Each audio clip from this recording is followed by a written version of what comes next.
at 11, that message of peaceful protesting after the death of George Floyd seems to be catching on.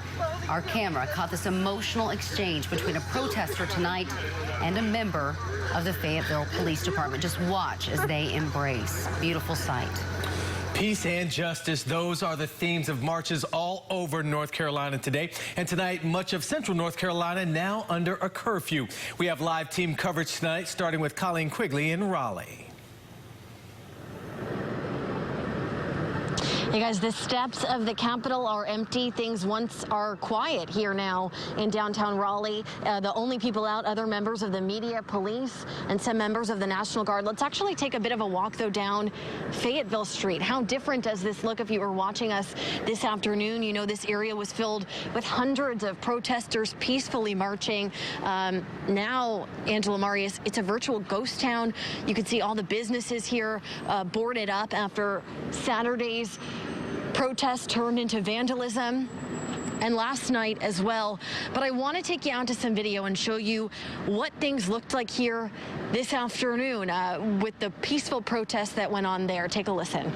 We want justice! We want peace! We want justice! We want peace! We want justice! We want peace! We want justice! We want peace! We want justice! Stop the road looting! Stop in the street! No! We want justice and peace! We had a chance to meet a 6-year-old boy named Gerald. That's who you're seeing on your screen. He was one of the kids taking part in a youth protest here this afternoon at the state capitol. They were calling for justice and peace, and he told me he actually has plans of saving the world, and that the kids wanted to come out today because they wanted their voices heard, and they were met by that large group of more than 100 people who were demonstrating outside the Superior Courthouse.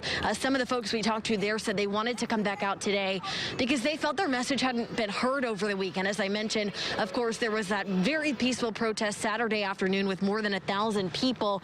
But then by Saturday night, agitators, I'm told, took over, and that's when we started seeing that vandalism. Of course, the clashes with police, officers in riot gear, tear gas being deployed, and all of that vandalism is in part why there was that curfew that was put into effect at 8 p.m. today.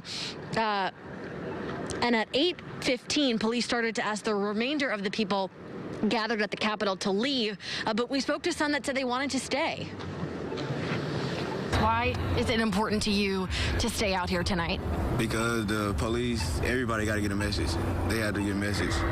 Killing black folks is just not right at all. You feel me?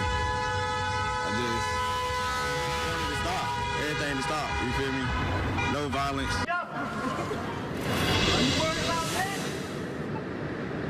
Good.